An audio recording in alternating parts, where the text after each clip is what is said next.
बवाल से सियासी गलियारों में उबाल, राघव चड्ढा हुए साइडलाइन। एक प्रस्ताव ने मचा दिया सियासी तूफान। क्या अब बीजेपी में दिखेगा नया ठिकाना? जनता के मुद्दे उठाने पर क्यों घिरी आम आदमी पार्टी? उद्योगपतियों का दबाव या अंदरूनी राजनीति ने मामले को उलझाया? राघव की चुप्पी में छिपा बड़ा तूफान। क्या राघव चड्ढा ने ऐसा दांव खेल दिया जिसने पूरी पार्टी को हिला दिया? क्या एक साइन न करने की कीमत इतनी बड़ी हो सकती है कि किसी नेता को सीधे साइडलाइन कर दिया जाए? यही सवाल इस वक्त सियासत के गलियारे में तूफान बनकर घूम रहा है, क्योंकि जिस अंदाज में राघव को किनारे किया गया है उसने साफ कर दिया है कि मामला साधारण नहीं है बल्कि बेहद गहरा है। क्योंकि राघव चड्ढा वही चेहरा जिसने पंजाब में जीत की कहानी लिखी, वही रणनीतिकार जिसने पार्टी को ऊंचाइयों तक पहुंचाया, आज अचानक क्यों हाशिए पर चला गया? ये सवाल इसलिए भी बड़ा है क्योंकि पार्टी ने सिर्फ पद नहीं छीना बल्कि ये भी संदेश दे दिया है कि अब उनकी भूमिका सीमित कर दी गई है।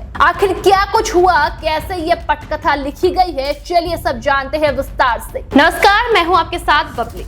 फिलहाल अंदर खाने की जो खबरें हैं वो ये कहती है कि पूरा खेल उस प्रस्ताव से शुरू हुआ जहां पार्टी एकजुट होकर विरोध दर्ज कराना चाहती थी, लेकिन दोस्तों राघव ने साइन करने से इनकार कर दिया और यही से कहानी ने करवट ले ली।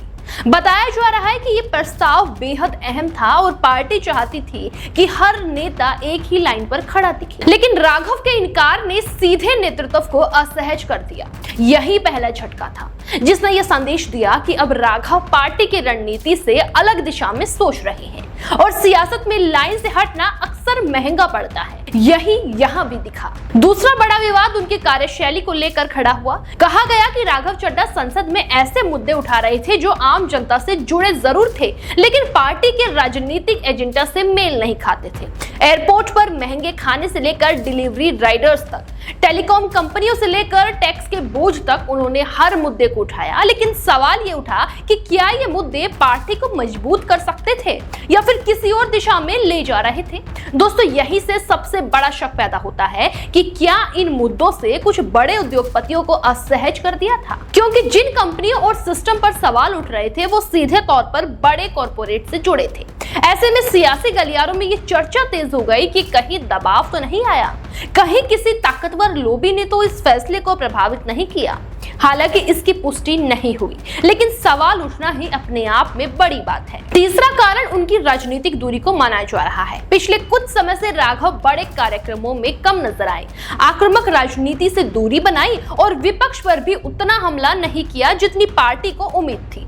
यही वजह रही कि पार्टी के अंदर ये धारणा बनने लगी कि उनका रुख बदल रहा है और शायद वो अब पहले जैसे नहीं रही। इसी बीच अंदर से आवाजें भी उठी। कहा गया कि महत्वपूर्ण प्रस्तावों पर उन्होंने समर्थन नहीं दिया, वो काउच में शामिल नहीं हुए और पार्टी लाइन से अलग चलते हुए नजर आए।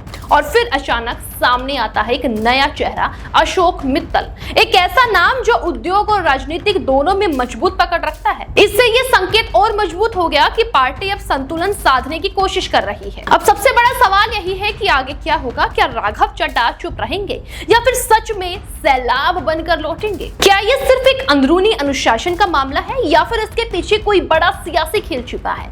फिलहाल जो तस्वीर दिख रही है उसमें एक बात साफ है कि आम आदमी पार्टी के अंदर बड़ा बदलाव शुरू हो चुका है और जब सियासत में अंदर की लड़ाई बाहर आने लगती है तो कहानी यही खत्म नहीं होती बल्कि वहीं से असली खेल शुरू होता है। अब देखना होगा कि क्या होता है। आपको क्या लगता है, हमें कमेंट में जरूर बताएं। देश दुनिया की हर बड़ी सटीक और भरोसेमंद खबर देखने के लिए अभी विजिट करें हमारे वेबसाइट nowuttarpradesh.com और nownoida.com पर, क्योंकि यहाँ आपको सिर्फ सुर्खियां नहीं बल्कि पूरी जानकारी मिलेगी।